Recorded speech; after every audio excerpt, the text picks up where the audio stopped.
Hablamos de lo que llaman también en otros textos lenguas naturales, ¿no? No son lenguajes formales, son lenguajes formales de álgebra, los lenguajes de la cibernética o de la informática, ¿cierto? Se caracterizan por ser creados ex profeso y por alguien, o por algún grupo o equipo técnico. Mientras que las lenguas, ¿quién creó una lengua? ¿Quién inventó el español? Es un resultado, es un producto de elaboración histórica, paciente a lo largo del tiempo, de comunidades. Entonces, a eso nos referimos. Entonces, yo la voy a mencionar primero y luego le vamos a explicar una cosa y identificar, ¿vale? Tenemos las siguientes propiedades: arbitrariedad. La lengua son sistemas arbitrarios de signos o de signos que se relacionan arbitrariamente. Enunciatividad, productividad y composicionalidad, doble articulación, sistematicidad, sintacticidad y transformabilidad, recursividad, cohesión, cita y alusión, narratividad, sintagmático y paradigmático. Dentro del sistema lingüístico, las unidades se relacionan sintagmático y paradigmáticamente. Contextualidad, transferibilidad, variabilidad, familias y tipos y otros rasgos que dependen de la posición de la práctica, del punto de vista de la práctica. ¿Vale? Empecemos con arbitrariedad, el primer principio, y es heredado de la teoría estructuralista, específicamente del pensamiento socraciano que leímos aquí. ¿Qué quiere decir eso? Que la relación entre significado y significante es arbitraria, no es convencional, no es natural. No es el resultado de un acuerdo entre los hablantes. Los cuatro sonidos, la sucesión de los cuatro sonidos de la palabra mesa, de inmediato se asocia con un concepto o una imagen mental. ¿Correcto? Ojo con esto. Cuando los lingüistas hablan de significante, ellos no están hablando de sonidos, sino que dice Saussure, del eco, el eco de los sonidos que retumban en la mente de cada hablante. Es una imagen. Es una imagen. Significante y significado son elementos, son realidades psíquicas, no físicas. Realidades psíquicas. Si usted escucha mesa, bueno, vamos a decir otra, almuerzo. Esa sucesión de sonidos puede cada uno de ustedes asociarse con conceptos diferentes, ¿cierto? Con conceptos diferentes. Se le quedó la lonchera, entonces mañana almuerzo, estaba pensando. O va a llegar muy tarde porque salimos a la una. Entonces me va a tocar, no sé si les toca ahí pues la raspa si llegan tarde allá. Pero es ahí que tiene la cosa. No creo que no. Porque cada quien podría elaborar asociar almuerzo, esa sucesión de sonidos con conceptos distintos, ¿cierto? Entonces, esa relación significante-significado es arbitraria. Tan arbitraria es que permite que cada lengua, para un concepto determinado, elabore un significante diferente, ¿cierto? Pero el dibujito no explica, no especifica. El dibujito no da razón exacta de lo que es la relación significado-significante, pero trata de hacerlo. Trata de hacerlo. Porque lo que vemos es una imagen, pero no es una imagen mental. Es una imagen visual óptica. Entonces, la idea es como la idea o el concepto de ave. Cuando usted escucha pájaro o ave, piensa por ejemplo en libertad, otro pensará en que tiene una mascota que es un lorito. En fin, cada quien podría elaborar un concepto distinto, o sea, según sus particularidades. Bueno, lo cierto es que esa relación es arbitraria. Porque ¿qué hay en los cuatro sonidos de mesa que tenga que ver con el concepto que yo con el que relaciono esos sonidos a partir de ese? Con lo que relacionan los sonidos. Alguno de los sonidos me remite a la forma, a la función del objeto representado, al diseño, al material del que está hecho. No, es una relación meramente arbitraria, ¿cierto? Bueno. De modo más específico, no solo son arbitrarias las relaciones entre significados y significantes, sino también entre significantes y entre significados. Lo explicamos con dos ejemplos de la fonología del español y del inglés, ¿cierto? Entonces, por ejemplo, en español no hay distinción entre estas dos secuencias fónicas, quiere decir, no producen diferentes significados. Mírenlo allá. Exacto. La segunda transcripción fonética me dice que la primera vocal o la vocal de la primera sílaba, el núcleo de la primera sílaba, se alarga un poco, ¿cierto? Pero en español eso no tiene efectos de sentido, de cambio de significado, ¿cierto? Que vino, no pasa nada. No es una pronunciación habitual en el hablante español, alargar vocales, ¿cierto? ¿Por qué razón? Porque el español decidió, bueno, yo digo el español decidió como si las lenguas tuvieran vida autónoma, los hablantes, sino los hablantes de español,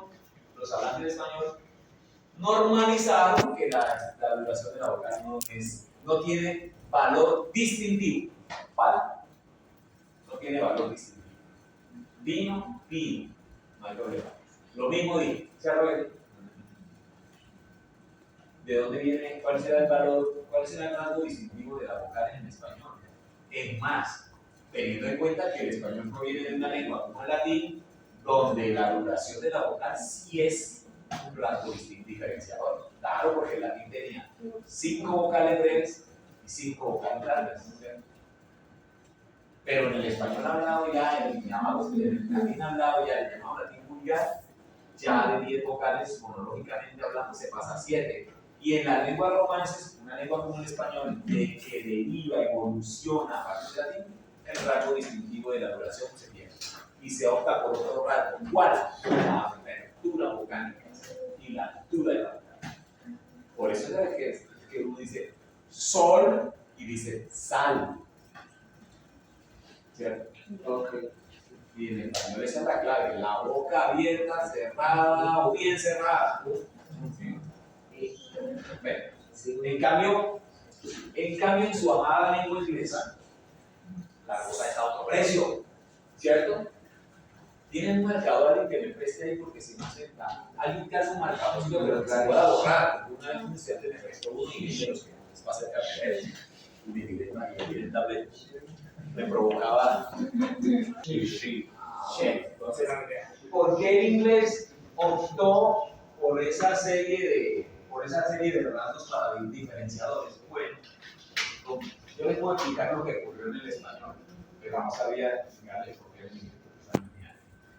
En español lo que ocurre es que en el latín la duración de la vocal, como les había dicho, era un rasgo distintivo y diferenciador.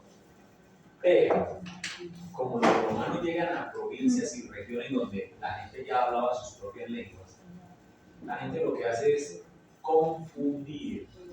Hay confusión entre vocales que son muy cercanas en su pronunciación y el sistema se reduce. Con el consecuente desmoronamiento del sistema de inflexiones en el que se basaba el latín para marcar las funciones sintácticas y la reestructuración que propone la lengua, el romance primario, primitivo, que llamamos castellano, para empezar a utilizar otro tipo de palabras que me permitieran identificar sujetos, objetos directos, etc., que era lo que hacía el latín con la terminación de cada palabra. Y para que estaba clara era la clave del sistema vocálico. Al suprimirse esa decisión hay una reestructuración total del sistema vocálico, dando como consecuencia pues nuevas lenguas, por lenguas muy distintas. ¿Vale? Esa es la historia de, bueno, muy abreviada, más o menos de unos 1000 años de historia de la lengua española, ¿cierto? Desde que se comenzó con los primeros registros del romance primitivo, basado en el latín. Se dice que pudo haberse empezado ya a diferenciar notablemente desde el siglo IX del español, imagínense, frente al latín. Lo que pasa es que durante siglos, pónganle unos que hasta las primeras, hasta el concilio de Trento, pónganle hasta como unos 2 o 3 siglos, la gente hablaba esa lengua creyendo que eso era latín, pero sí no tenía nada que ver con el latín. Bueno, la denominación de español o castellano es muy posterior, casi que para el siglo III.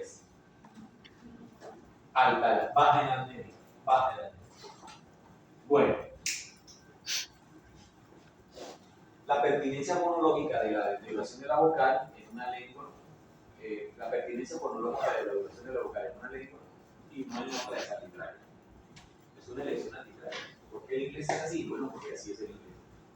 Yo le puedo decir del español más o menos, claro, esto es una vocal. Recuerden de todas maneras que eso me lo decía mi profesor de latín hace tantos años que no pierde vigencia.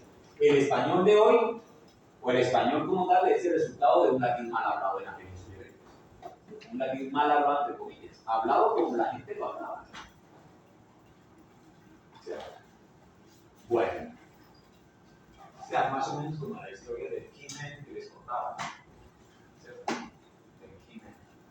La gente escuchara acá y decía, los gringos le decían al empleado que cargaba la llave de Kimen y los obreros allá en Barranquilla escuchaban el caimán. Decían, díganle al caimán que traiga las llaves. Era el Kimen. Por eso siempre hay videos de la gente que canta las canciones en inglés como le parece que suena. Entonces, ¿cierto? Le cambia totalmente la pronunciación. Españolizando, ¿cierto? No sé si han escuchado, es un poco un broma para hacer esos videos. Pero es la verdad. La literalidad puede verse también no a nivel fonológico solamente, de hecho se ve a nivel lexical, como pueden ver ahí, ¿no? Lo que es una realidad para el latín son dos para el español. Nosotros en el español diferenciamos bien de rata de ratón. Tenemos perfectamente claro que son dos realidades distintas, dos animales distintos. Pero en latín no. En latín solamente era la misma realidad, el mismo sustantivo para los dos animales, salvo que el adjetivo era el que me daba la caracterización del dicho en cuestión, ¿no? Si era una de esas que sale por allá, yo he visto por Unión en la zona, noches salen por ahí unos conejos de hombres, pues eran mus magnus, ¿no? Mus magnus. Magnum es grande en latín. Y si es un ratoncito de esos que fuera un bolso, pues es un parvulus mus. De ahí viene el parvulario, ¿no? Donde llegan los niños chiquitos, pequeños, parvulus. Para el latín era una sola realidad. En el español, en cambio, sí está muy bien diferenciada. Hasta el punto de que si cogen un ratón, la gente no dice cogieron un ratón, sino cogieron una rana. Por ahí hay un exgobernador que lanzó un libro y está en campaña y sacó un libro y le escribe rata.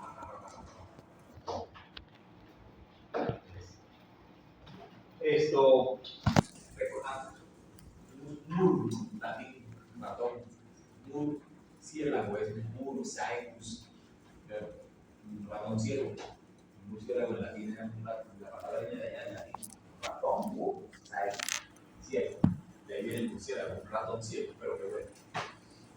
Para los alemanes, para los romanos, el murciélago era un ratón que volaba. Entonces, el murciélago se parece mucho a un ratón ciego. Bueno. Listo. Pero es cierto, el español medieval la palabra era murciélago. Y con el paso de los siglos. O sea que murciélago no está.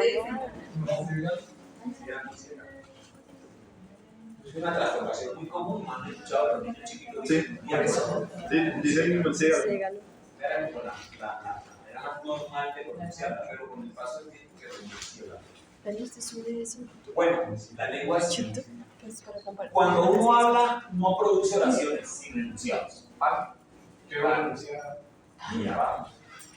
Las oraciones son una abstracción teórica de la sintaxis. Pero la verdad es que cuando hablamos, lo que producimos son enunciados, y los enunciados no son solamente oraciones, pueden ser diferentes tipos de expresiones. ¿Vale? Entonces, enunciar consiste en utilizar la lengua para situarse como enunciador y postular mediante un enunciatario. La lengua siempre se usa para dirigirse a alguien, incluso si ese alguien es uno mismo. Incluso si ese alguien es uno mismo. Claro, los diarios. Querido diario, ¿usted está hablando a un libro? No, pues usted está postulándose como enunciador y también como enunciatario. ¿Sí ven? Los diarios se escriben para uno mismo.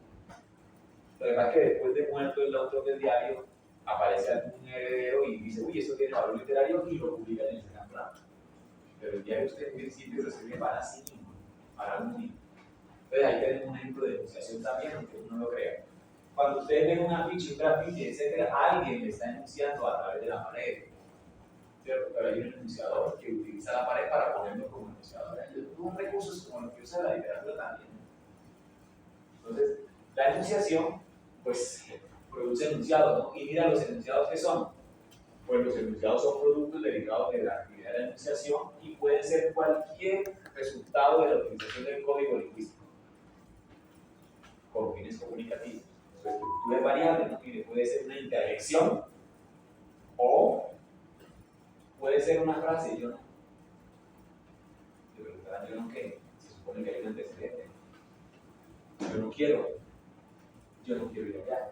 Todos esos son enunciados, miren que son estructuras distintas en términos sintácticos. Es lo que corresponde, lo que llaman enunciado en inglés tiene una equivalente que es utterance, ¿no? Hay un verbo que es to utter, ¿cierto? En inglés, que es utter. Ustedes no se ven Collins ambulante, ¿no? Tampoco. Y yo soy el de la RAE Dato. Hay que buscar en el diccionario y ver aquí no le olvida. ¿Qué dice utter? ¿Nada? Entonces, ¿qué está? Utter.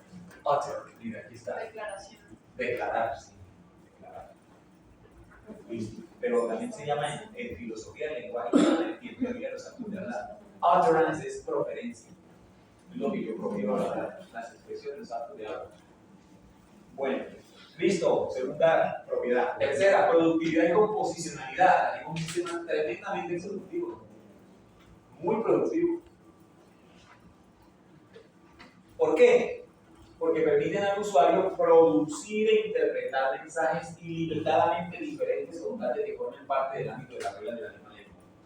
Con pocos recursos se producen muchos mensajes. ¿Cierto? Claro, los recursos de la unidad lingüística tienen que ser limitadas en números, si no la lengua sería imposible de adquirir. ¿Cierto? Le tomaríamos una vida. ¿Y a qué edad ya un chinito está hablando? Una chinita está hablando. 2, 3 años. 2 años ya empiezan a soltar palabras, ¿cierto? Y a los 3 ya construyen oraciones sencillas. Poco a poco van incorporando estructuras cada vez más complejas y mayor vocabulario de manera. Hay un punto de los niños donde me parece que no hablan nada y de repente un pico se eleva y empiezan a incorporar muchísimo vocabulario de un año a otro, mes a mes. Entonces, vamos a ver ejemplos de productividad a nivel morfológico. Miremos un proceso de formación de palabras, PFP, como la derivación, que es muy productivo en español, pero también sospecho que en inglés se usa mucho la composición. Miren cómo yo no tengo que crear nuevas palabras para, a partir de una base léxica como el adjetivo sano, crear un sustantivo como sanidad. Solo adhiero el sufijo idad a sano y se acabó. Claro que como hablante sé que tengo que hacer unas modificaciones a la raíz, ¿cierto? Porque yo no digo sanoidad. Sé que para pegar idad tengo que eliminar un elemento de la raíz que es la vocal, sanidad. En algunos casos. A veces no hay que eliminar nada. Y de sanidad puedo volver a crear otro adjetivo, fíjense, con la adición de un sufijo distinto a la base, sanitario. Eso se llama productividad. Ahí estamos viendo un ejemplo de productividad a nivel morfológico. Vamos a ver uno a nivel sintáctico. También puede darse productividad porque yo, con una palabra, la combino con otra y ya tengo un sintagma, agua fresca. Bebo agua fresca, ya voy en una oración. No bebo agua fresca, añado un elemento de la partícula negativa para hacer una oración negativa. No bebo agua fresca con frecuencia, añado un complemento circunstancial de ¿qué? De tiempo para complementar la estructura oracional. Y así puedo seguir hasta cuándo. Hasta donde la oración necesite, hasta donde sean sus necesidades comunicativas. No bebo agua fresca con frecuencia porque, no sé, me ayuda. Y así. Eso se llama productividad a nivel sintáctico. Y la composicionalidad, ¿cierto? Tiene que ver con el hecho de que las lenguas admiten a partir de un elemento cualquiera, sonido, sílaba, palabra, etc., combinaciones de elementos de variedad ilimitada, ¿cierto? En otras palabras, las lenguas son intrínsecamente sintácticas en la medida en que permiten combinar elementos simples para obtener elementos complejos. Miren cómo ahí en ese esquema se puede apreciar, en esa estructura oracional, en ese árbol, se puede ver cómo las palabras se combinan para formar grupos y los grupos se combinan para formar ¿qué? Oración. ¿Cierto? Entonces, ahí tener un ejemplo de composicionalidad. Bueno. Y vean cómo unas palabras están más estrechamente vinculadas entre sí que con otras. Thief está más vinculada con such que con has, ¿cierto? Pero está más vinculada con has que con shall, ¿cierto? Bueno. Doble articulación. Esto es un principio derivado del estructuralismo, específicamente de la escuela funcionalista, que se formó a partir del Círculo Lingüístico de Praga. No, la Reforma Royal es siglo XVIII. Esto ya es siglo XX, comienzos, primera década del siglo XX. El estructuralismo concebía que la lengua eran sistemas doblemente articulados de signos.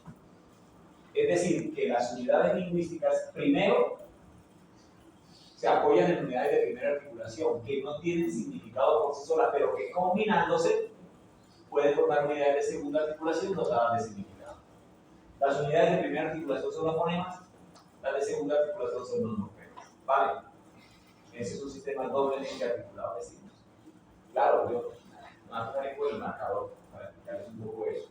Bannersmark tiene aquí un marcador, sí, pero si está por ahí. Uno puede describir los fonemas por sus rasgos distintivos, ¿cierto? Por ejemplo, yo me voy a basar en el español. La C, la que transcribimos con C, realmente corresponde a un sonido consonántico, ¿cierto? Oral, porque el aire sale expulsado por la boca, no por la nariz. Oclusivo, porque el aire se retiene y se suelta con una explosión, creo que se llama plosive en inglés. Y sordo, ¿cierto? Sordo. Porque no hay vibración muy intensa de las cuerdas vocales. También es velar, porque el punto de articulación está en el velo del paladar. Casa. Fíjense que esa unidad la describo así con los rasgos, pero esa unidad sola no significa nada hasta que la combino con otras. ¿Sí ven? Ocurre que hay otra unidad muy parecida a la que solo le cambio un rasgo y digo otra cosa totalmente distinta. Gasa. Gasa es diferente de gasa, ¿cierto que sí? Bueno, entonces, ¿qué caracteriza acá a la primera consonante de gasa? Que también es oral, que es consonante, que es oclusiva, que es velar, pero eso no. Y ese solo rasgo, miren, además, mirando la propiedad anterior, es supremamente económica, ¿no? Solo es cambiar una piecita de todos los rasgos y pongo otra y se cambió todo el sentido de lo que dije en la unidad completa. ¿Cómo la ven? A eso se refiere eso, ¿cierto? Entonces, la lengua está estructurada, la lengua está doblemente articulada. En una primera articulación tenemos unidades carentes de significado por sí solas, pero que combinadas, de acuerdo con la regla de cada lengua, me permite crear unidades dotadas de significación o de segunda articulación. Las unidades de primera articulación se llaman fonemas, las de segunda articulación se llaman morfemas. ¿Vale? Bueno, sigamos. Sistematicidad, ella tiene varios aspectos. O sea, lo que hay en la lengua es un sistema que es estable en sus reglas, que ubica los elementos casi siempre en el mismo lugar. Yo les digo a ustedes, el sufijo li en inglés, ¿para qué me sirve? Como sufijo de modo. ¿Cómo? Como sufijo de método. ¿De qué? ¿Método? No es un sufijo. No hay sufijo de Li. L. L. Es un sufijo que me sirve para crear qué tipo de palabras en inglés. Adverbios. Pasémonos al español. Mente. No mente de esto, no porque es una palabra. Estoy hablando de un sufijo, un elemento que no puede ir sino adherido a otro, ¿vale? En mente, esa palabra me sirve para producir, derivar adverbios, sin duda alguna. Y siempre va en el mismo lugar. O ustedes han escuchado que alguien diga mente posible. No, dice posiblemente. O alguien dice mente amable. O mente personal. Que a menos de loco. Pero amablemente, personalmente, dulcemente, tristemente, infaliblemente, etc. Siempre mente va a ir ahí y siempre va a servir para producir ¿qué? Adverbios. Eso se llama sistematicidad. Esos elementos son recurrentes en su posición y en su significado y en su forma. Con algunas ligeras variaciones, yo puedo decir, el español me permite un sufijo para expresar un número plural con la S, pero también me permite el andomorfo ES, ¿no? Porque yo digo casas, pero digo ajíes. Hay gente que dice ajíes, pero ya son variaciones a nivel puramente dialectal. Pero la norma como tal están las dos posibilidades, ¿no? La S y ES, ¿vale? Bueno. Entonces, la lengua tiene niveles de análisis, ya lo leímos en el texto anterior, en el capítulo ese donde dice de Design of Language, ¿cierto? Los niveles de análisis son esos niveles jerárquicos en los que están como está estructurada la lengua. Entonces tenemos nivel fonológico, morfológico, sintáctico y léxico. O semántico, también se llama lexical. Vale, ya lo vimos, lo tenemos ahí, hay que repasar esa lectura. Los niveles están jerárquicamente establecidos, ¿no? Cada nivel está constituido por las unidades del nivel inferior. ¿Me explico? Los fonemas permiten construir morfemas. Los morfemas son palabras, las palabras frases, las frases oraciones. Y con las oraciones construyo textos. A eso se refiere la jerarquía. Segmentación. Usted en cada nivel puede hacer divisiones o análisis para encontrar unidades menores. ¿Cierto? Si usted toma una frase como la casa y la segmenta, ¿qué obtiene? Sílabas. No, dos palabras. Dos palabras. Si toma casa y la divide, si tiene sílabas, correcto. Y si divide la sílaba, tiene sonidos oponentes. ¿Vale? Así funciona la sistematicidad, la segmentación. Por eso nosotros decimos voces articuladas o lenguaje articulado. ¿Sí? Por eso, lenguaje articulado. Porque cada segmento, cada porción del habla puede ser dividida en unidades menores. ¿Ven? Y por supuesto, en cada uno de esos niveles hay una unidad mínima de análisis. Entonces, en el nivel fonológico, la unidad mínima, ¿cuál es? El fonema. En el nivel morfológico, el morfema. En el nivel sintáctico de la oración. En el nivel semántico, el semema. Y economía y recurrencia, pues las unidades mínimas de cada nivel tienen un número limitado. No pueden ser. Yo les preguntaba la otra vez cuántas vocales hay en español y unos decían que 13, 14, 12. Yo dije a Gallardo, mira, ya esa gente está diciendo eso. ¿Cómo se le pero no, ellos saben, hacen el bobos, pero saben. ¿Recuerdan ustedes? Ustedes han tenido un sistema lingüístico de una lengua que tenga 60 vocales. Eso sería imposible. Edward Sapir dice que lo máximo número de fonemas entre consonantes y vocales que tiene la lengua que más tiene no pasa de 40 o algo así. No pasa de 40 fonemas. Ya es muy complejo. Pero ustedes van a ver que todos los sistemas, de todas las lenguas que uno aprende por aquí, que portugués, inglés, que francés, ¿cuándo manejan? 25 vocales, perdón, 25 consonantes, entre 5 y 10, 14 vocales y más. ¿Cierto? Entonces, eso se llama economía. Y siempre tienden esas unidades a aparecer en los mismos lugares. ¿Vale? En los mismos lugares. Son recurrentes, aparecen un número ilimitado, aparecen un número ilimitado de veces en la enunciación. Bueno. Listo. Lo que hace de las lenguas un sistema realmente muy particular frente a otros sistemas de comunicación de animales no humanos es la sintacticidad, ¿saben? Realmente porque a ver, oralidad, muchos animales producen sonidos y emiten señales acústicas para comunicarse, ¿sí o no? Ven ejemplos. La ballena. Las ballenas, correcto. Los delfines. Los murciélagos, sí, claro. Sí, muy bien. Las abejas. ¿Sonidos? Bueno. No, ellas son señales químicas. Pero son sí, claro. Los delfines. Los delfines, los monos, bien, listo. Ahí nos parecemos a ellos. Piezas léxicas, mensajes que parezcan palabras o oraciones. Bueno, una abeja llega y ¿cómo indica la abeja que encuentra la fuente de alimento? Hace una danza que consiste en movimiento del abdomen y unas series de ochos que varían según la distancia y la posición a la que está la fuente, la distancia y la dirección, perdón, a la que está la fuente de alimento. Ahora por favor. ¿Sí ven?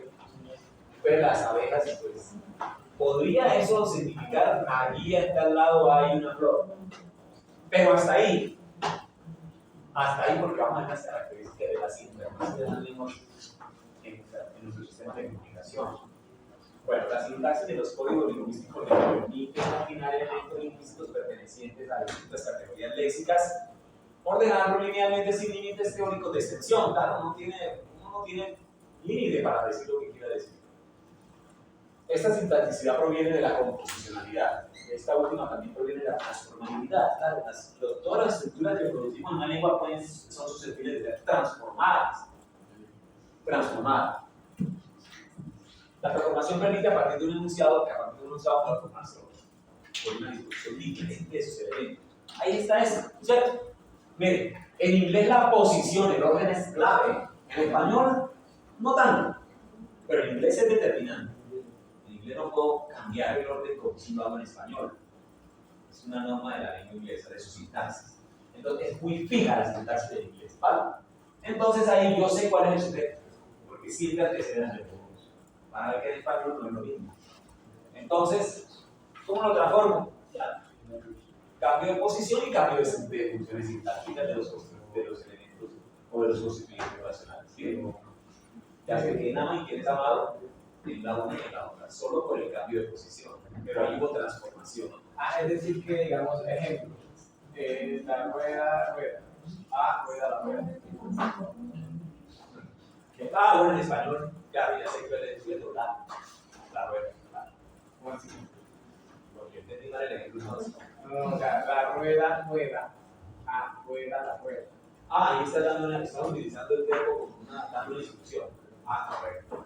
Pero eso, no. Bueno, en español ahí la posición puede ser también, claro, porque yo no he dicho que en español la posición no es el orden muy importante, sino que es menos fijo que en inglés. Pero sí puede notar en español. Claro que sí. Lo que pasa es que como nosotros, la lengua nuestra es analítica, y ya le vamos a ver por qué, requiere de unas partículas para poder identificar a las funciones sintácticas. Pero ya eso más adelante. Recursividad. Todas las lenguas tienen una característica que es la recursión.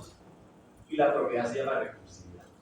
O sea, usted en medio de un elemento puede incrustar otros de manera indefinida. ¿Ven? Vamos a verlo con un ejemplo bien interesante. Las reglas recurrentes son las que permiten introducir constituyentes oracionales dentro de otros, con una extensión potencialmente ilimitada. Usted mire la primera oración. Una oración simple, ¿no? O sea, pues, ya. Yo puedo expandir esa oración incorporando dentro de los elementos, los constituyentes oracionales, más elementos, nuevos elementos. Claro, eso no tiene límite. Y dicen que esa es la característica, lo que diferencia las lenguas de otros sistemas de comunicación, incluso humanos, como la gestualidad, etc. Vean, al sujeto le incorporé otro elemento que precisa más la cosa. Yo ya sé. He plays the piano en Casablanca. Casablanca está con mayúscula. ¿Cierto? Es una ciudad. Pero realmente vamos a ver qué se refiere a otra cosa. ¿Puedo seguir expandiendo, puedo seguir incrustando más elementos dentro de los constituyentes oracionales? Yo creo que sí. Ahí está. Sí. El virtuoso. Plays the piano en Casablanca. ¿Podría seguir incrustando, incorporando más elementos? Sí. Es que lo que pasa es que no hay más diapositivas. Voy a estar. Y ahí sigo. Black gives the all yes man, plays the piano, the time is feeling Casablanca. ¿Sí? Y podría hacerlo. Es un personaje de dibujos animados hasta el infinito.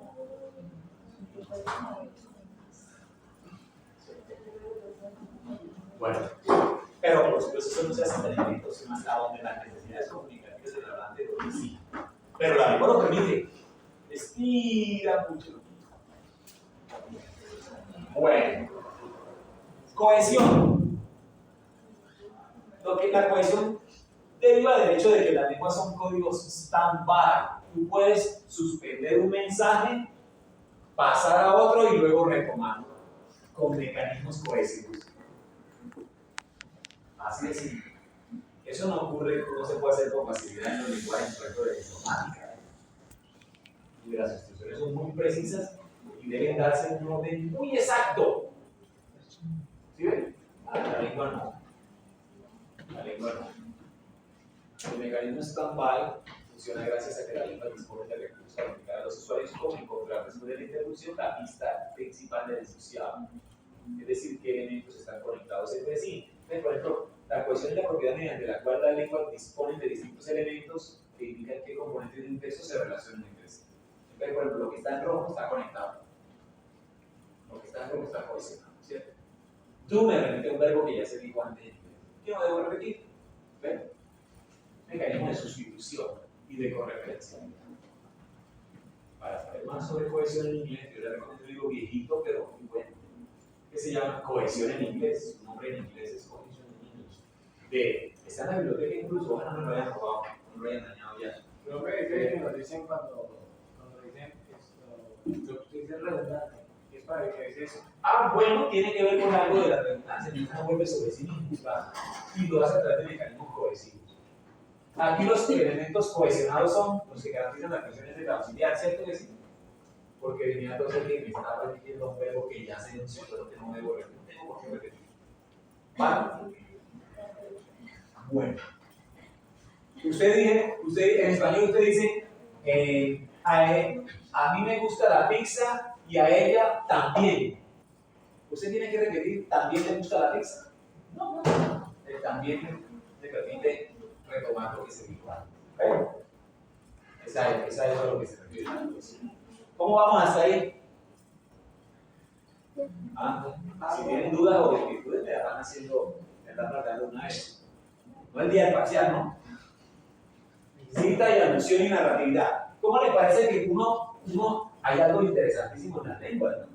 Y es que en las lenguas usted puede distanciarse de lo que dice y atribuírselo a otro para no tomar como demasiado, no estar demasiado involucrado. Uno a veces dice, oiga, me contaron, para afirmar algo, pero no se atreve a decirlo. Oiga, usted tal cuando me contaron, me dijeron, supe por ahí, un pajarito me dijo, hay un rum.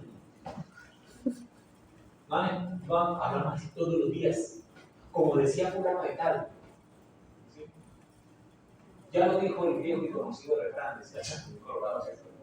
Bueno, entonces, eso se llama, Es decir, que la característica de la lengua, no de la lengua, esto de la cita y alusión en la narrativa, es decir, narratividad.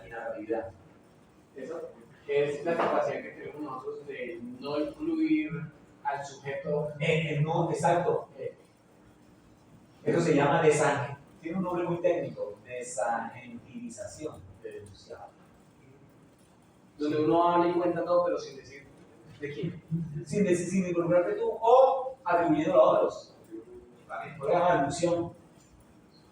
Se cita a otra voz o se alude eso a otro, o se le asigna la titularidad del enunciado a otro. ¿Vale?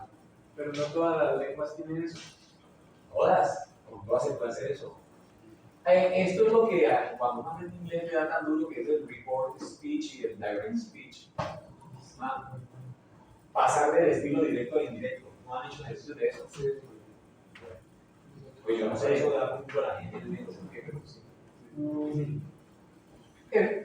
Hace unos días hablaba con una profesora de la escuela, me decía que en el pueblo de ella era muy común que la gente dramatizara la narración. Ejemplo, está diciendo, y entonces llegó mi papá y le dijo, oiga, ¿usted por qué hace eso? Y mi mamá le contestó, bueno, porque a mí me da la gana.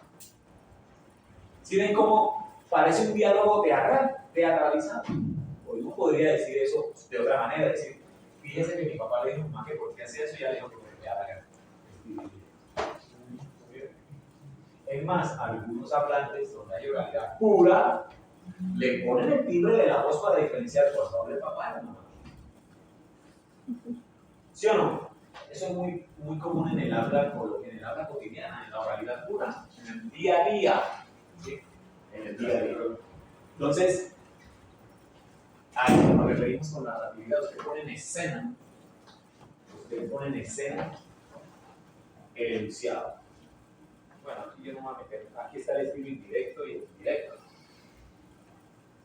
El candidato afirmó que no subiría los impuestos. El candidato afirmó no subiría los impuestos. Y está un recurso literario que es el estilo indirecto libre. Pero no vamos a centrar en eso. Bueno, la narratividad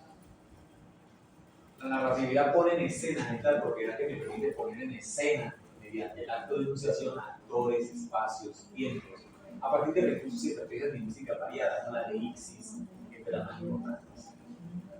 Por ejemplo, un ejemplo clásico de deíxis temporal.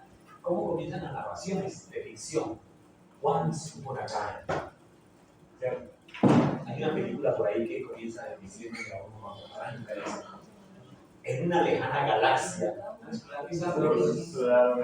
En una lejana galaxia. Y los que van a misa o a culto van a escuchar que dice, en aquellos tiempos, ¿han escuchado la lectura del Evangelio? Sí. En aquellos tiempos, Jesús y empieza la narración. Lo ubican a uno en un espacio temporal. Bueno.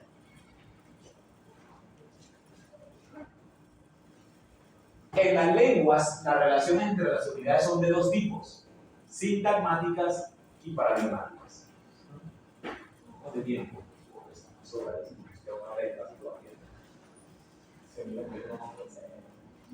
¿Qué emoción? Esperando 50 minutos, lo que se trae más largo de que el tiempo pasa rápido. ¿Cómo se relacionan las unidades de una lengua? De dos maneras, en presencia y en ausencia. Se la voy a poner como un ejemplo del código vestimental. Cuando usted se va a vestir en la mañana, tiene que cubrir el torso y las extremidades. Básicamente, ¿cierto? El torso y las extremidades. Si se pone sombrero, es otra cosa. Pero en general, lo básico es torso y extremidades intelectuales. Y usted abre su closet. Y usted tiene unas camisetas y tiene unos pantalones, ¿cierto? Ahí está el paradigma de las prendas. Las opciones. Pero solo puedes poner una. ¿Vale? Para el torso y una para las extremidades. Y cuando las combinas, ya no es sintagma. Lo mismo pasa con la lengua. Si usted va a producir el sintagma en la casa, debió escoger un determinante que, pues como su nombre lo dice, determine al sustantivo casa. Pero pudo haber escogido desde la cual. Una. O sea, usted dijo indefinido o definido. Y escogieron la lengua lo que es un paradigma de opciones. ¿Vale? Eso podría ser como la connotación, más o menos. Bueno, más o menos, sí, porque la lengua te da unas posibles combinaciones, claro que sí, a nivel fonético. O sea, esto lo que significa es que hay solo opciones. La lengua es un sistema de opciones, pero son opciones obligatorias. Me explico. ¿Cuántos géneros gramaticales se da en español? Dos. Masculino y femenino. Y usted siempre tiene que escoger uno. Cuando digo, la niña se sentó. Yo no digo de niña. Porque el sustantivo está marcado con género y eso afecta. La niña se sentó asustada. Yo digo, el niña se sentó asustado. Las opciones son obligatorias. Escoge masculino o femenino, pero te toca que concuerden. Todos los elementos que se relacionan con ella. Vale. Pero el niño, ¿qué está esto del lenguaje? Bueno, es una vaina más política. Que no, por supuesto, es válida porque la lengua está afectada por la política. Yo no sé si ustedes dicen niñes o todes. Yo no, pero hay quien lo diga. Y bueno, eso es respetable la opción. Porque entonces en el discurso, ¿qué sonido se le atribuiría? Digamos, ya ahorita hay por ahí que lo de la roba sí lo están utilizando. Pero entonces, Sí, ¿cómo se pronuncia esa vaina? ¿cómo sonaría eso? Está mal, o sea, se supone que hay ciertas palabras que pues dependiendo, o sea, la diferenciación de género se puede hacer ya sea con un morfema flexivo, pero o sea, digamos, Bueno, hay mire, gente que escribe el arroba o una X en el lugar del morfema flexivo como para marcar neutralidad, pero es incorrecto. O sea, porque la única neutralidad, entre comillas, que se puede marcar es con la E. a ver qué digo yo. Es una discusión muy complicada, porque básicamente no es un asunto lingüístico, ¿sabes? Es un asunto político. Bueno, político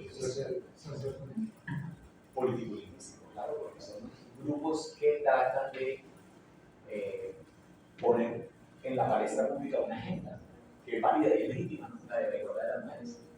Yo lo digo porque mis compañeras de pregrado, cuando nosotros lo graduamos hace tantísimo tiempo, a todos y a todas nos apareció en el título del cartón licenciado en idiomas, mujeres y hombres. Y hoy en día, a raíz de los movimientos de los grupos civiles, de la sociedad civil, es impensable que a una de ustedes les aparezca licenciado en lengua extranjera si es mujer. Ninguna aceptaría eso, ¿o sí? Y es más, algunos ya reclamaron para sí la denominación de no historiador o historiadora, sino profesional en historia o profesional en filosofía. Porque no se identifican ni como hombres ni como mujeres. Pero eso son ganancias de política. ¿Cómo? Eso ya sería autopolítica. El análisis de esos fenómenos sí es de biopolítica, claro que sí. Claro que sí. Volviendo al tema del género, cuando yo digo que son opciones obligatorias, pues es que la lengua también vuelve y lo aterriza a uno. La mesa está sucia. Yo dudo que mi mamá o hubiera dicho la mesa está sucia. O que yo le diga así a, no sé, yo llego a la casa y digo, pide que la mesa esté sucia. Está fumando en la mesa. Un amigo mío ponía que estaba en la aeropuerto, ponía en Facebook eso. Y la gente le pasaba eso, no le decía nada, porque él decía que con eso reivindicaba lo femenino y tal y pascual. Decía, estaba aquí en la aeropuerto. Para el aeropuerto, para lo negro. No sé si ustedes qué opinan al respecto. La lengua es, decía Roland Barthes en un ensayo muy bello, que la lengua es fascista. Él decía, la lengua es fascista. Porque la lengua no prohíbe, sino que obliga a decir. Y la lengua te dice ahí masculino y femenino gramatical. Es que vean, el asunto viene de acá. ¿Qué es el género gramatical? Una marca para establecer concordancia entre elementos de un grupo. Ya, es, para eso se sirve el género, no para referirse al sexo de nada. O la mesa tiene sexo, ¿dónde tendrá la mesa el órgano que indica que es macho o hembra? No, es que yo. A ver, miremos en palabras donde el morfema de género es cero. Crisis y el de número, además de número. Crisis. Crisis es un sustantivo, masculino o femenino. Ah, la crisis. Y yo digo, la crisis está fuerte, o las crisis, no hay ni marca de número. Me obliga a decir eso. El crisis está duro. Es decir, la comunicación cotidiana no admite eso. De pronto en el ámbito académico sí. Yo fui a un congreso de protopolítica hace ya en el 2019 y a la entrada del auditorio de la Universidad de Sao Paulo decía bienvenidos. La gente pasaba por ahí sin problema. De pronto si hago eso en un congreso de la Real Academia Española de la Lengua, queman dice los puertorriqueños, esa carpeta de carpetas. La queman porque les parece que es una atentado contra la lengua, eso lesiona. La lengua no sufre nada con eso. ¿Cuántas veces han escuchado que ustedes están tirando la lengua? Los jóvenes. Bueno, le echan la culpa de todo, ¿cierto? Que ustedes son los culpables. La pérdida de valores, mire esos muchachos de la mesa. Nosotros nos hemos encargado de entregarle un mundo completamente vuelto, como dijo la compañera. ¿Cito? Y le echamos la culpa encima de eso, ¿cierto? ¿Cito directo? Oiga, ¿cierto? ¿No les parece chistoso? ¿Cómo le dicen a ustedes la generación de cristal? Y con la lengua está, y en la lengua, mire, esos muchachos están acabando esto. Nosotros les entregamos el mundo cuento nada. Y encima resultamos de que ustedes están tirando como la bonita la cosa. Yo soy rey, yo estoy de parte de ustedes. Pero entonces, ¿en dónde queda lo de...? Yo los banco, dicen los argentinos, ¿se han visto antes? Yo los banco. ¿En dónde queda lo de la precisión de las palabras?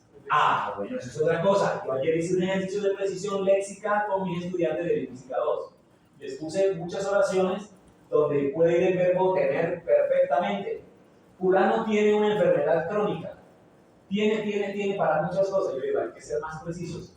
Padece. Pero eso también es cuando tú quieres, no sé, la necesidad comunicativa te exige ser muy preciso, por ejemplo, en un texto académico y usas ese léxico más amplio. Pero en la vida cotidiana no puede andar hablando como si fuera la vaga ignorante.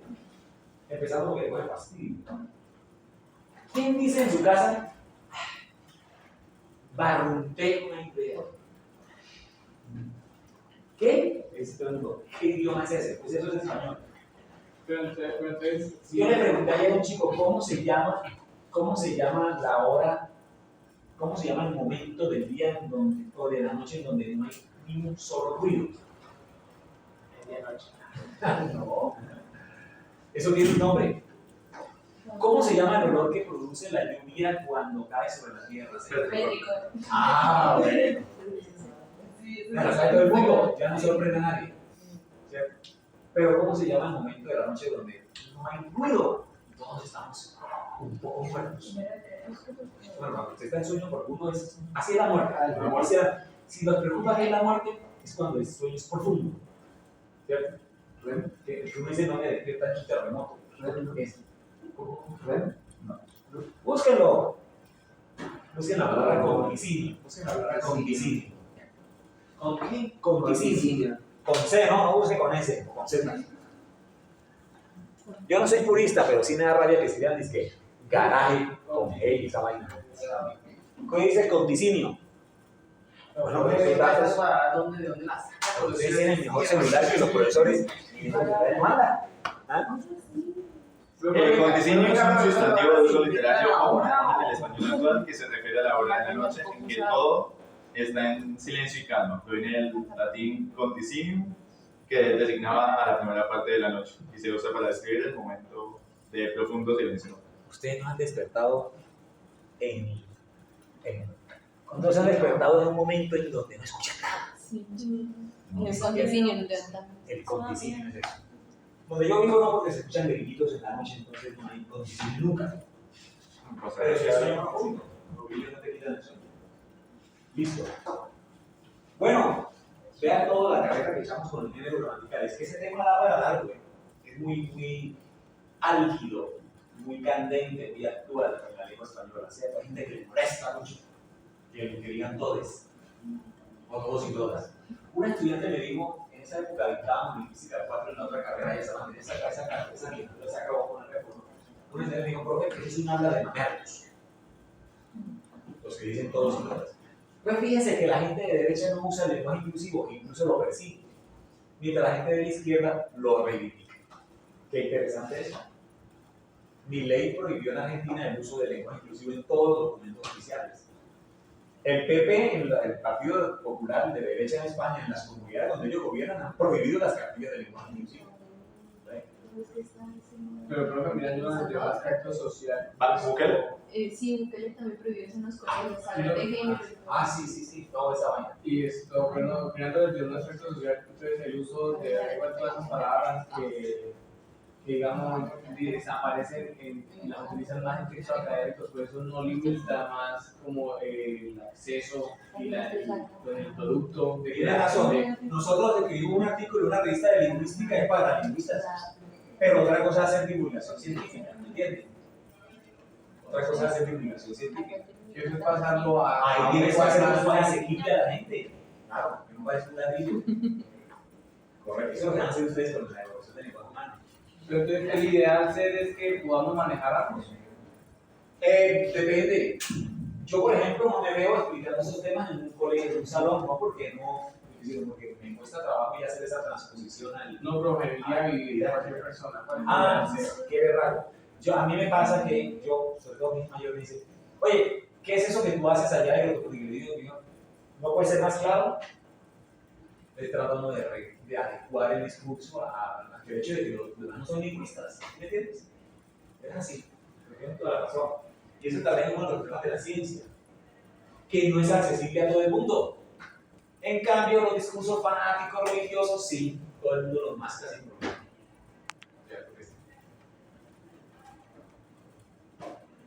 Esos grupos, no sé, pero es interesante. De todas maneras, hay gente que se especializa en divulgación científica, claro que sí. Sí. Bueno, contexto, ¿no? Los productos verbales tienen contexto lingüístico y extralingüístico, ¿no? Tienen producto. Y eso afecta a todos los niveles de lengua. Yo les he dicho, bueno, las vocales en español son 5, pero hay vocales nasales en español también, ¿cierto que sí? Claro. O, ¿usted qué cree que cuando uno dice año, cañón, qué pasa con las vocales ahí? Parte del aire sale por la nariz. Y eso se nota en la transcripción, porque le pone el símbolo diacrítico encima a la vocal. No solo el portugués y el francés tienen nasales, ¿no? ¿Ven? Entonces, eso también pasa con las palabras, con las oraciones, etc. En el contexto lingüístico nos dice que una parte del enunciado solo adquiere sentido en función de los demás elementos lingüísticos con los que concluyen la expresión. Yo no, solo adquiere sentido como respuesta a una pregunta del tipo yo voy al cine, ¿y tú? Ahí sí se entiende yo no a qué se refiere uno. Y el contexto extralingüístico pues nos dice que el enunciado se explica solamente en cuanto que hace referencia a una situación no lingüística. También eso indica que lo que yo estoy pidiendo está lejos de mí, ¿cierto? O ustedes dicen, dame eso. Usted está acá, usted está allá.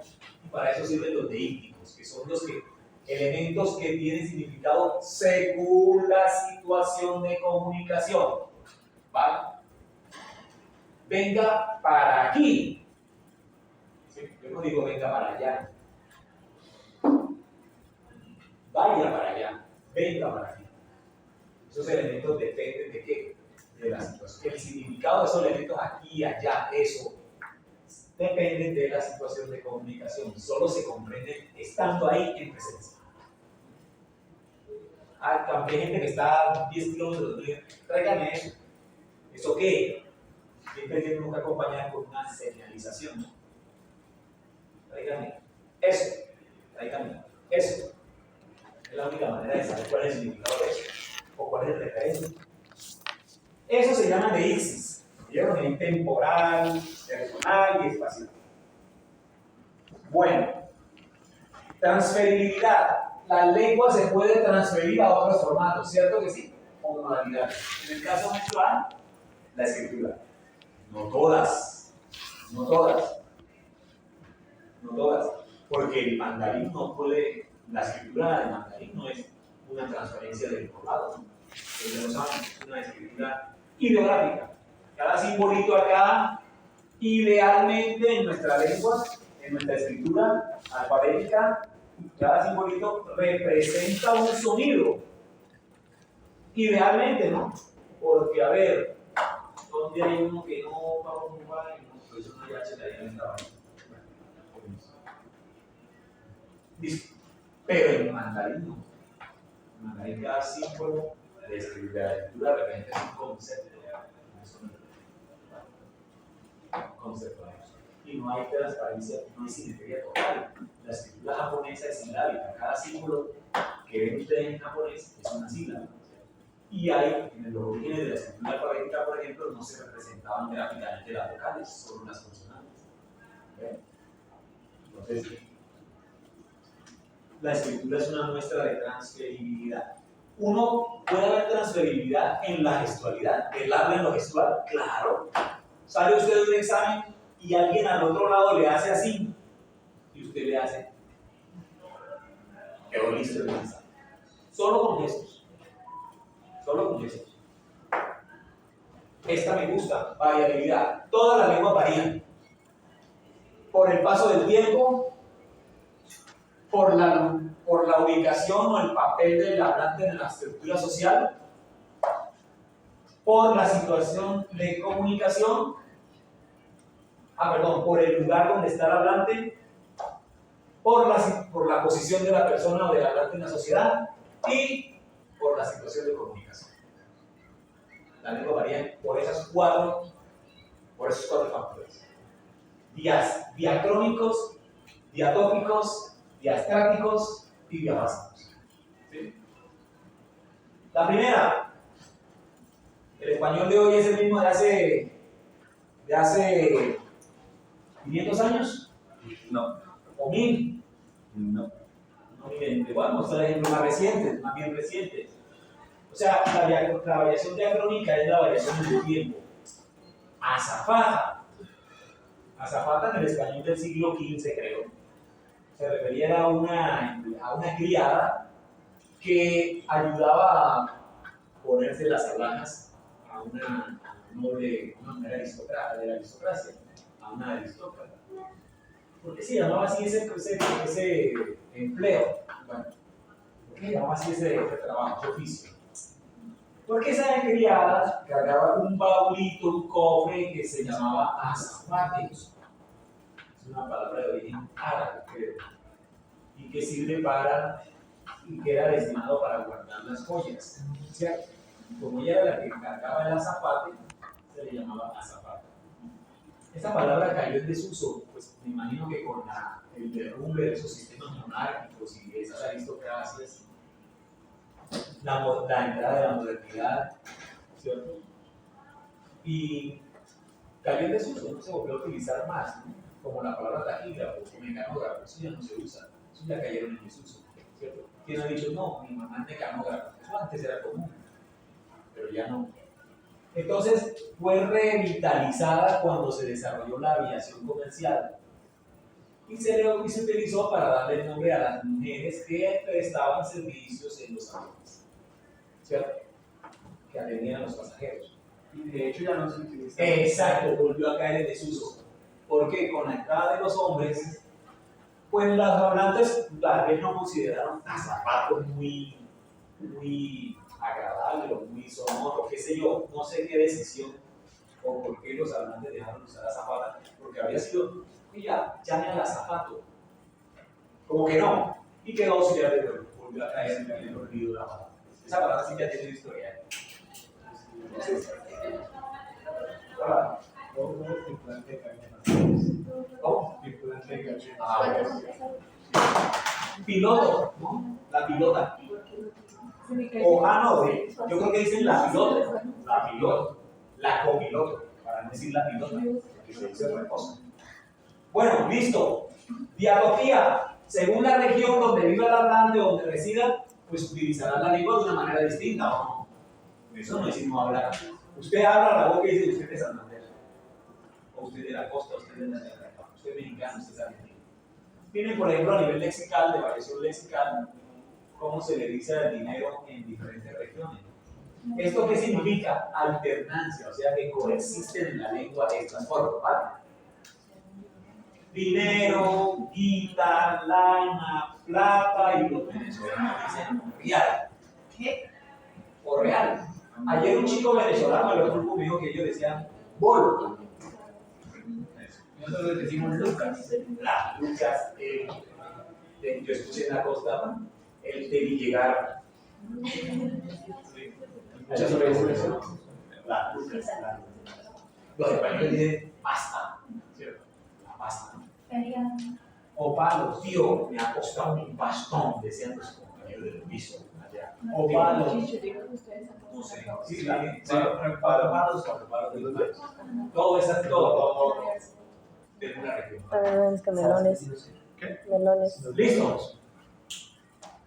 En la sociedad, depende de las características sociodemográficas del hablante, es muy probable que hagan usos variados de la lengua, ¿cierto que sí? Miren, cuando alguien dice de entrar, ¿ustedes qué piensan de ese hablante? ¿Ah?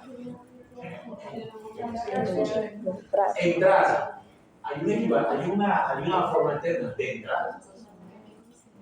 ¿No han escuchado que dice de entre? No. Si ustedes se manejan bien cultos de la vista. Bájense del mundo intelectual de la vista y van al mundo real, donde la gente habla y dice, no entraron muchos, o nunca han escuchado, bueno, ¿ustedes dónde viven? Yo lo puse porque ahora ya tengo una. No digo, son muy cultas, estoy leyendo a Shakespeare. Bueno, hay gente que dice de entrar, después no va a poner otras. Ahora no digo mucho, no he escuchado eso. Ahí ya. Ah, sí. Bueno. Si alguien no dice a ella, si no hay ustedes qué opinan de la persona. ¿O cómo lo van, digamos, de una vez perfilando?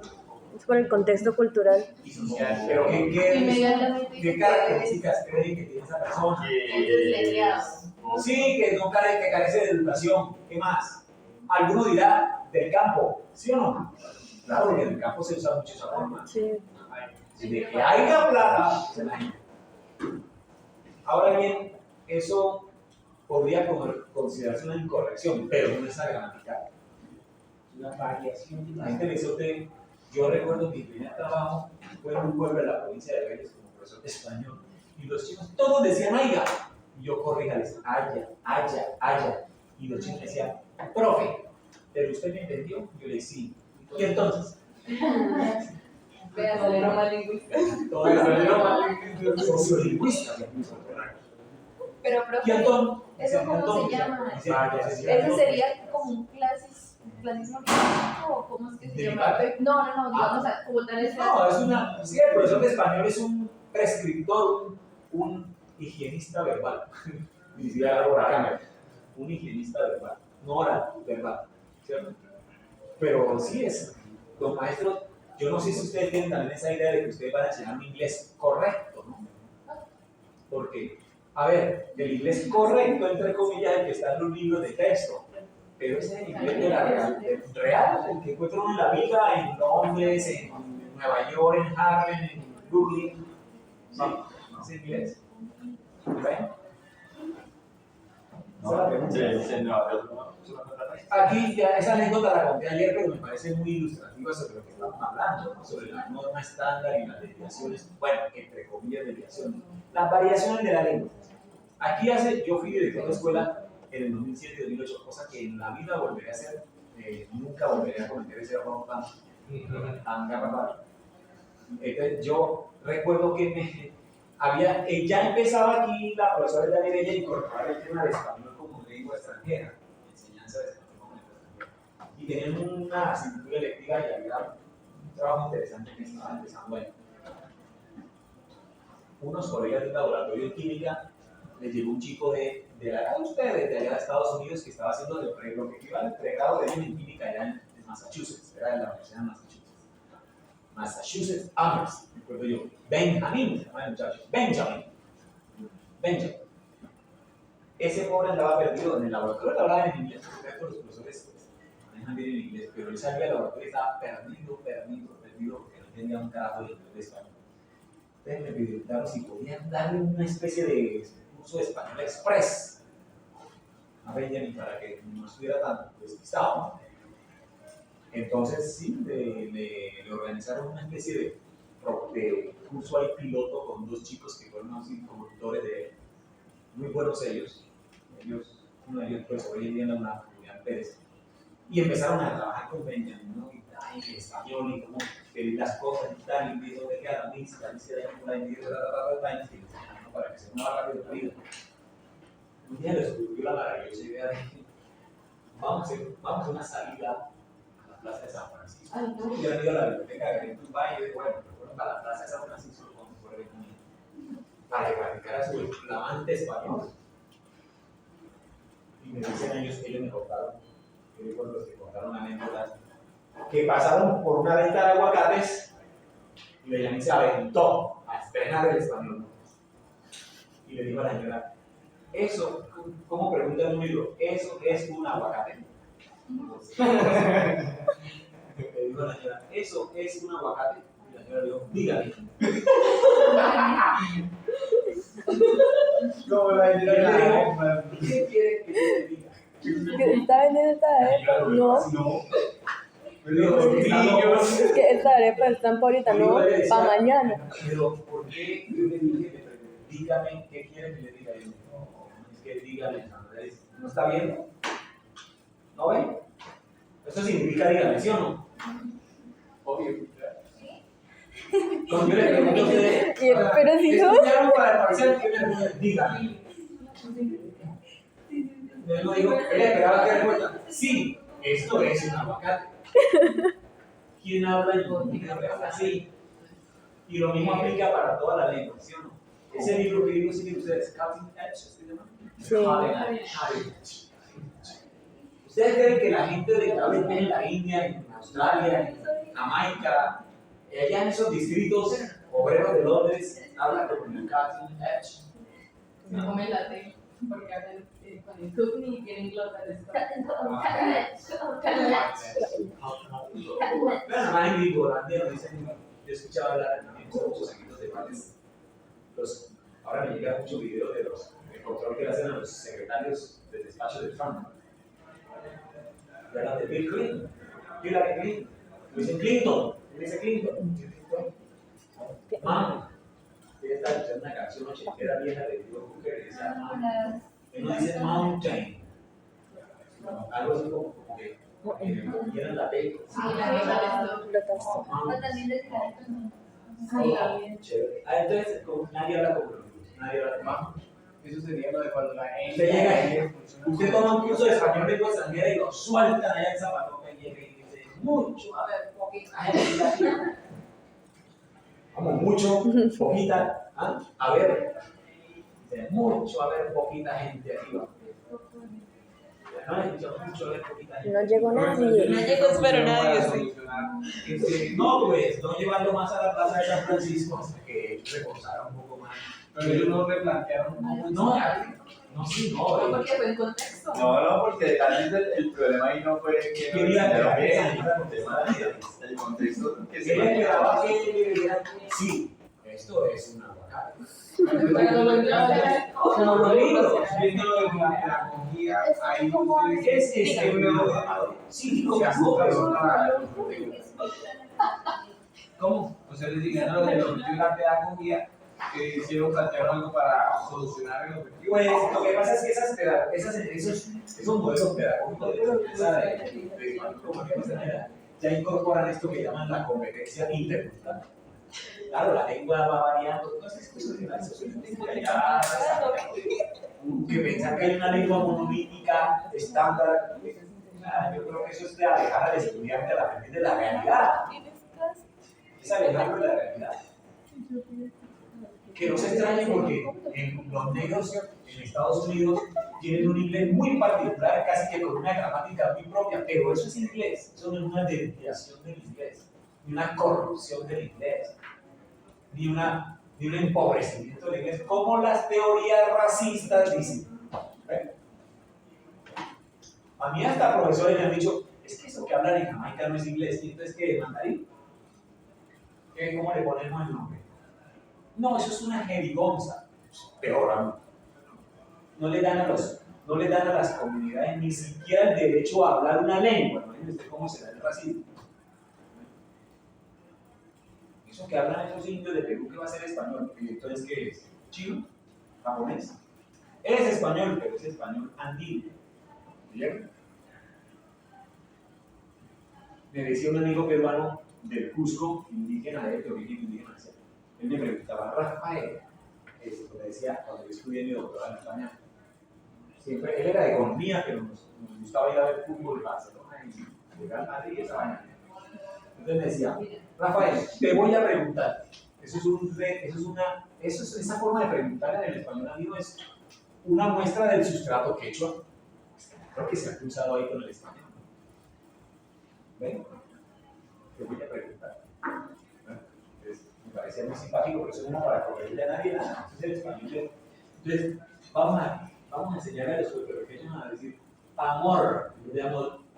Ese es el español del Caribe, que hace eso que llaman, ese proceso conflicto se llama rotacismo de guerrilla. Qué pañoleta tan hermosa. Vamos a conversar, dice el otro. Vamos a conversar. Bueno, ahora está de moda Las lenguas se clasifican en familias y tipos como nos lo dijo la lingüística comparada en el siglo XIX, ¿cierto? ¿Dónde está el español? Véanlo aquí está en la familia de romances, lenguas romances. Neolatinas también llaman, ¿sí? Itálicas. Falta una lengua. ¿Qué falta también? ¿Qué falla? Falta una lengua romance.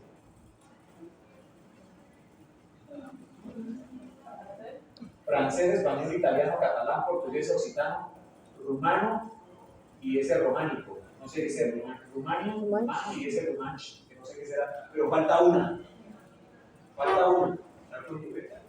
Ahí está el portugués, está el catalán, está el español, está el francés, está el italiano. Falta una. ¿Latín? El gallego.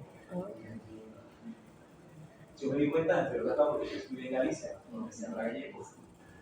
Entonces, hace falta. Pero es similar a catalán. El español. Muchas cosas. Fue una sola lengua con el portugués hasta el siglo XIII, cuando el reino de Portugal se independizó.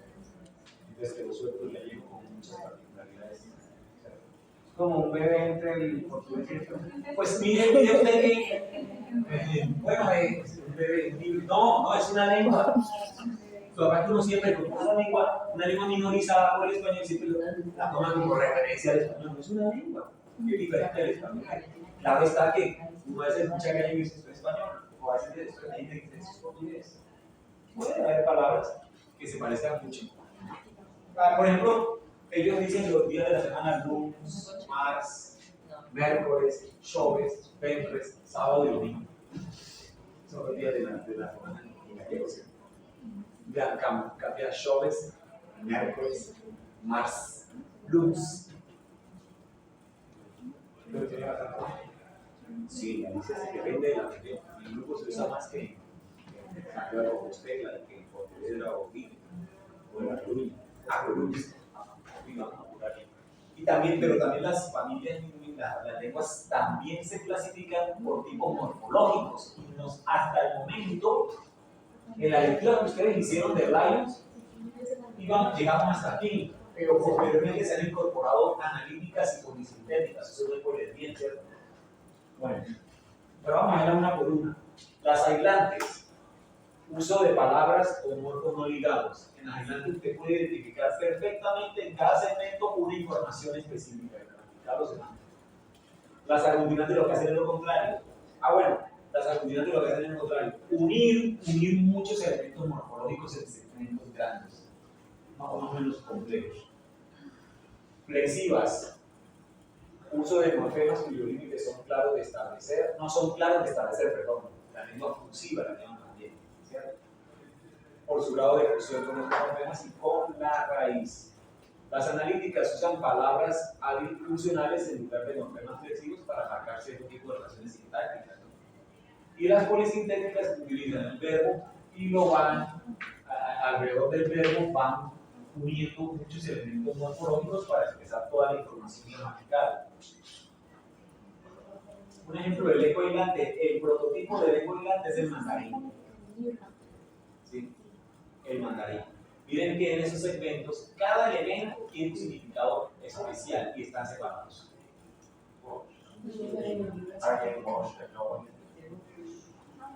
Un ejemplo de lengua aglutinante prototípica es el turco, ¿no? En donde pasa lo contrario. Alrededor de este elemento, por ejemplo, se van uniendo otros con un significado específico para dar marcas de género, de función sintáctica, número, etc. ¿Vale? La lengua flexiva por excelencia, el latín clásico, ¿cierto?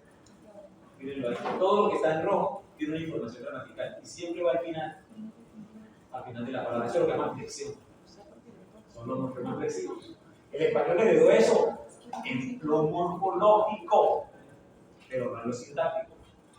Porque como el español es una lengua de casos que se flexionan, entonces es un ejemplo de lengua analítica, ¿cierto? Gracias a lo que está en rojo en la preposición, yo sé que Luis es objeto directo. Si no lo tuviera, estaba anulado. ¿Cierto? Porque no tengo una marca flexiva que me indique que Luis es objeto directo de la oración, como si lo tenía la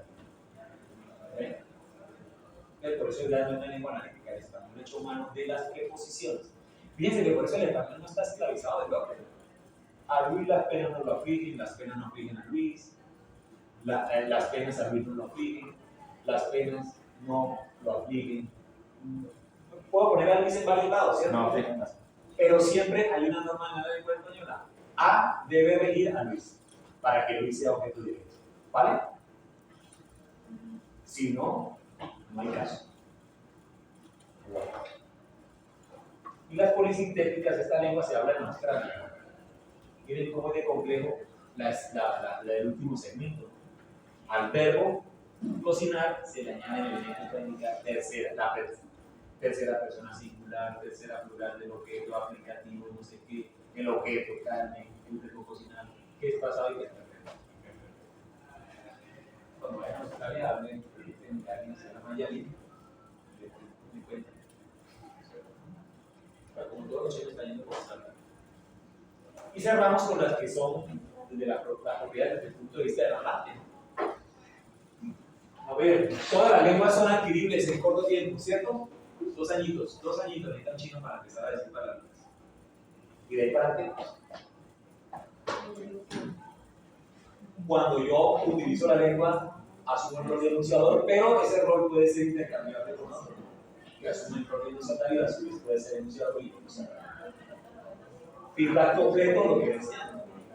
Puedes repasar los mensajes, retomar los esenciales. Desplazamiento. ¿Qué quiere decir eso? La relación significado-significante se va modificando, por eso las palabras pueden cambiar de significado. Reflexividad.